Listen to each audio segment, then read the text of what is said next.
Well, good afternoon. This is Houndog Steve wishing you a very pleasant afternoon and welcome to Camping with Steve. Wow, what does that sound like? No, I'm not trying to copy your channel, Steve. Don't worry, I'm not trespassing at all.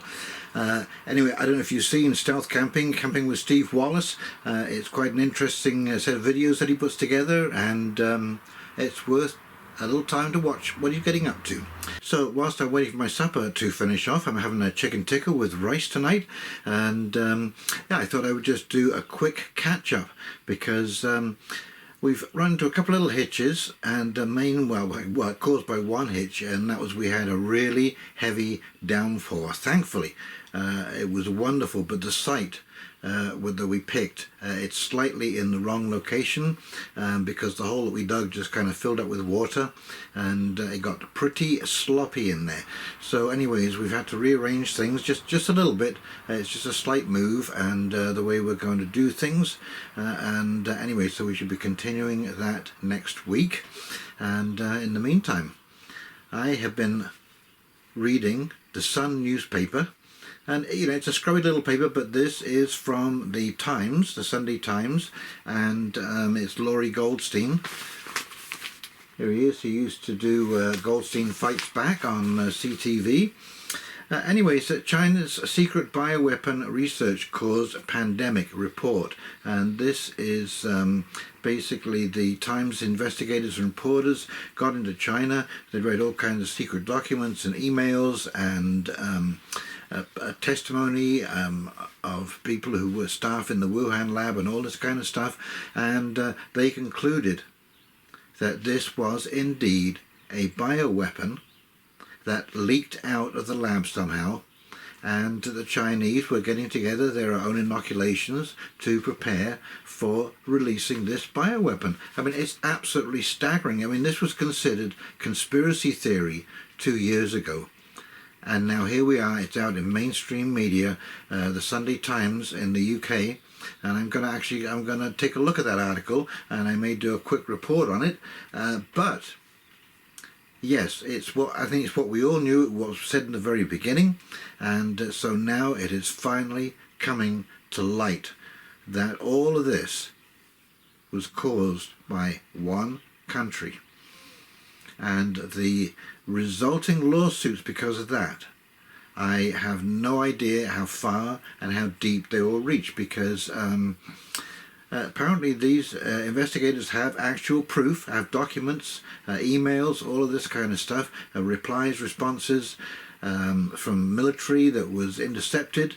And so yes, I guess this was a joint US investigation and research, but like I say, I mean, it was just so unconvincing that it came from a wet market, especially when there is a virology lab, you know, less than half a kilometre away. I mean, you know, what are the chances, right? What are the chances?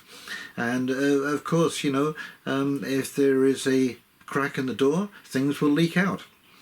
And I'm certain, actually, one of the things that I said I thought happened was, you know, you probably had some kind of low-level staff member who was to dispose of the dead animals that they were the animals that they were experimenting on.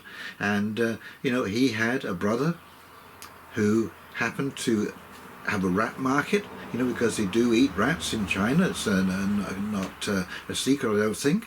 And there you go. Instead of putting them in the incinerator, he's taking them out the back door and selling them to his brother, you know, because, of course, this is the whole problem with communism, you know, is that they reduce everyone's life to a point where you cannot survive by legal methods, by honest work and so on and so forth. You have to have some kind of cheating strategy to be able to make it, because you know, they'll take averages on the cost of living, and it's a figure that nobody can live with. Okay, yeah, it's gone up for some, but it's gone down for an awful lot more. And so this is what happens. You have people who start doing risky things, maybe not even knowing they're risky, because, you know, the level of information down at the ground floor, you know, they probably didn't even know what those rats were doing. They didn't even know what the experiments were. So, you know, they were basically working blind, and so this is a consequence of secrecy and of underpaying, or having people, creating a system where people can't make it financially, because everyone is going to eat one way or another, and they're going to do whatever it takes. And as they say, desperate people do desperate things.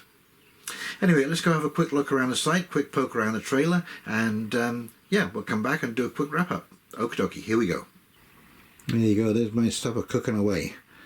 Actually, the rice is just steaming, and the sauce is already done.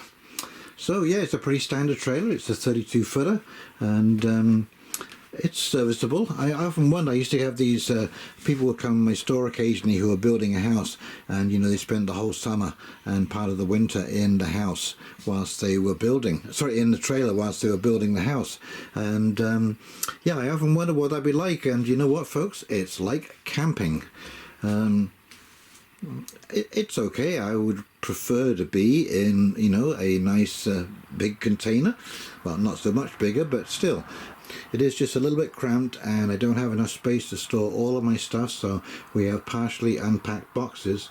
But what we have going on here is basically a working situation, and that is more than tolerable. And I thank my friend who rented me this trailer. And dinner is served. Look at that, looks pretty tasty, don't it? Now that came out of a bag, and we're trying it for the first time tonight, but it was fairly expensive, and it is supposed to be identical to the real thing. Indistinguishable, as it were. So I'm going to let you know. So work is coming along in the greenhouse. The floors have been raised. Styrofoam, as you can see, is going in, and these pipes here are going to carry the warm water from the furnace, the outdoor furnace. So we will have hopefully year-round growing in this space. It's quite the structure. There's heat up there as well, or cooling in the summertime, fans, and a nice big 1,000-gallon storage tank.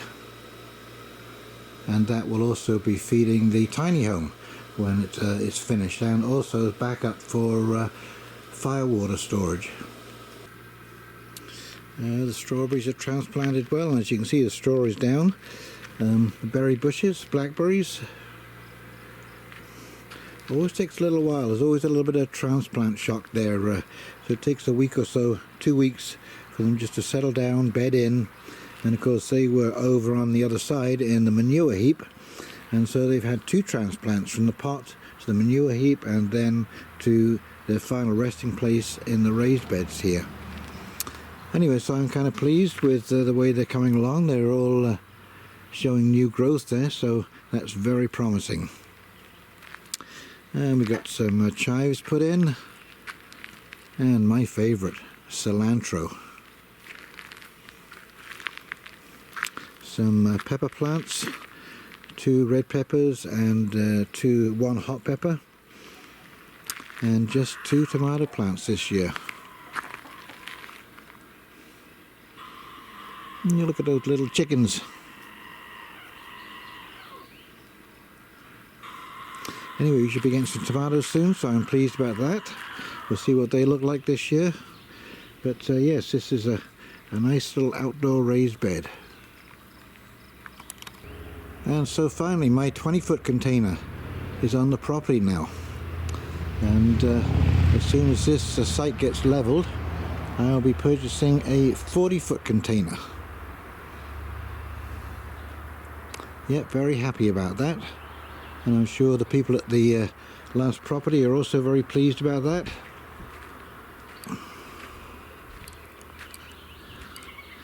I was there a month past closing because of the weather and the well and all the other stuff going on.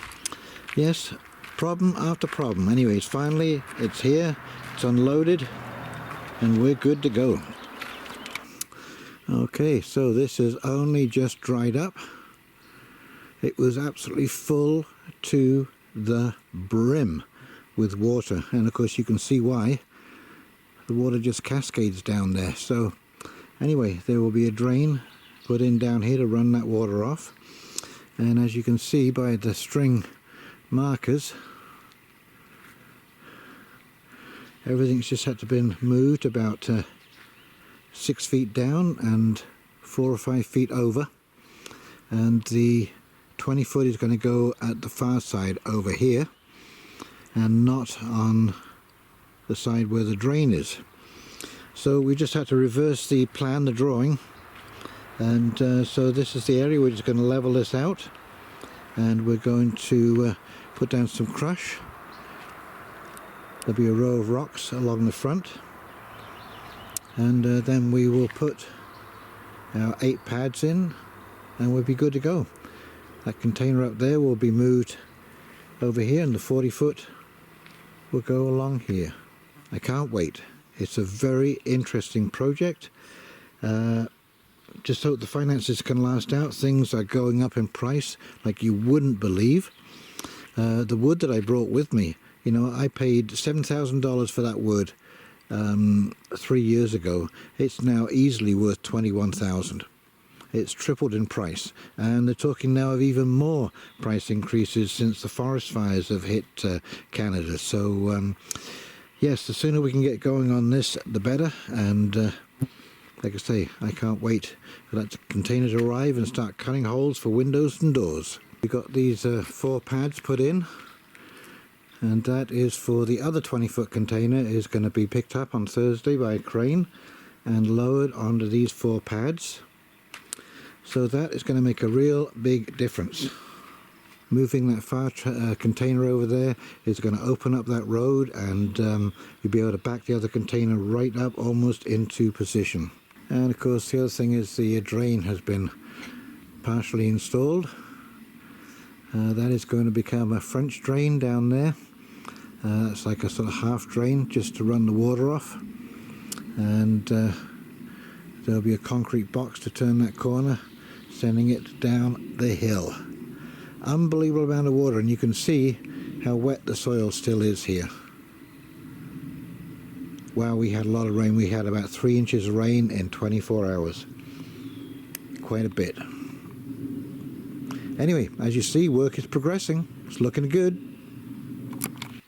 And yes, I did take a break for supper in between all of that, and the verdict is in, and that is an excellent chicken tikka curry. Very satisfying indeed. I've actually got a bit of a sweat on from that. So yeah, I can highly recommend that. That's a good meal. Okay. So I don't know whether any of you have been catching up with the new season of Black Mirror. Yes, it's up on Netflix. Finally, I've been waiting for a long while actually for Black Mirror to come back again, and I guess they gave it a good break over the nonsense of the last 3 years. Anyway, the first episode is called Joan is Awful, and I won't spoil it for you, but it is quite an incredible, bizarrely normal yet dystopian future based on quantum computing and the whole idea of streaming and streaming stories and content, and how this quantum computer takes care of all of this. And anyway, what it led me to thinking about was with companies like Google, for example. They have such an incredible search engine. It's probably the most popular search engine certainly in the Western world, and so you know, with analytics you must be able to tell immediately when something is happening in whatever location that might be. So for example, maybe there is a cancer cluster around some kind of a tower, shall we say, for example. Well, that would show up because all the people in that area, if they got cancer symptoms, they would suddenly be Googling for what are the symptoms of cancer, you know, what are the tests, where do I go, what hospitals deal with this, all the questions surrounding, and that would sort of come out the normal search pattern behavior. So it's such an incredibly fine-tuned diagnostic tool. And of course, it was leading me to believe why, you know, so many of these timing predictions that we've had for the WEF Great Reset, as it's laid out in that book, and the Fourth Industrial Revolution, you know, people make predictions. You see them all over the internet. You see them on YouTube, and you know, I've often wondered why they, you know, they never seem to come exactly true. And I think it's because, you know, these people who are pushing this program forward are utilizing things like this search engine.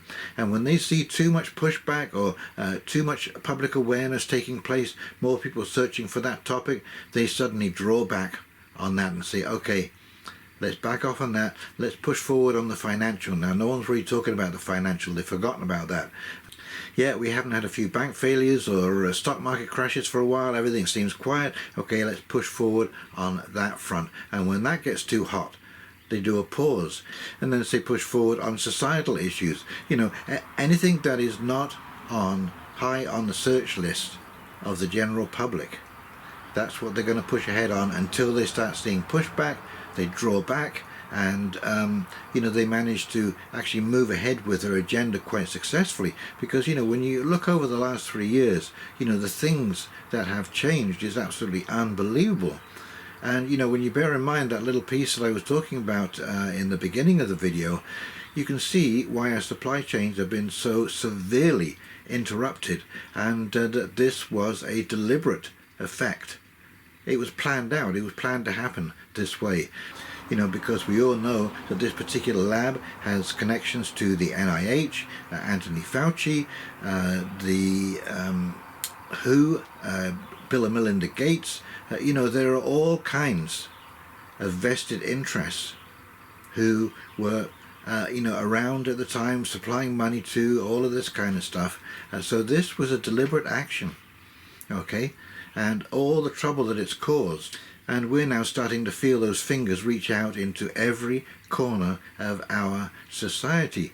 The inflation that has been caused by the printing of money, the interest rates hikes, these are massive changes, and they took place over a very short period of time. You know, the government now knows how vested people are in obeying and doing exactly as they're told. If you were getting upset at somebody who wasn't inoculated, for example, that you know, for disobeying orders, then it means, you know, ipso facto, that you are completely on board with complying with orders without question. And that was an awful lot of people that went along with that. 150 years of labor law got tossed out of the window. People were getting fired for no just reason at all. So, as you can see, you know, a lot of things have changed, even though it doesn't look like those deadlines, you know, or those predictions haven't come true. Okay, a lot of things have come true, and the shift in power and the authority of the government over the population now, you know, to be able to freeze your bank account, that is a staggering overreach of controlling the public. You know, everyone is completely dependent on being able to have a cash flow situation going on, especially in the kind of world that we live in. And, you know, to freeze someone's bank account is absolutely deadly. To revoke your insurance. You know, all of those truckers that protested, they're now having difficulty getting licensing and insurance for the road because, you know, as we all know, there was no corporate, there was no Schneider trucks there. Okay, these were all independent truckers. So all of that group of people were basically put on the back foot. I mean, so a staggering amount of change has happened in the last 3 years, even though it may look relatively normal out there still in, you know, everyday terms. Your houses are still there, people are still moving backwards and forwards, there's traffic on the roads, people go to work, so on and so forth. But the underpinnings that held our society together have been absolutely shaken over the last 3 years. So yeah, don't be fooled by the fact that these predictions don't always seem to come true or 100% come true, because like I say, through search engines like Google, they are being able to turn the pressure on, pull the pressure back, and so it just kind of keeps that pot on simmer, not enough to really get upset about. And of course all the people who made the predictions suddenly become tinfoil, you know, hat wearing conspiracy theorists, you know, so they lose credibility. But let me assure you, the game is still on. And even though things have been turned down on the lockdowns, and that was another thing that happened, they familiarized us with the idea of being shut in our own homes, healthy people being not allowed to go out. Absolutely staggering. A friend of mine said, and you can actually see this if you read those two books, the Fourth Industrial Revolution and the Great Reset, that they don't have a timeline, but they do have an agenda.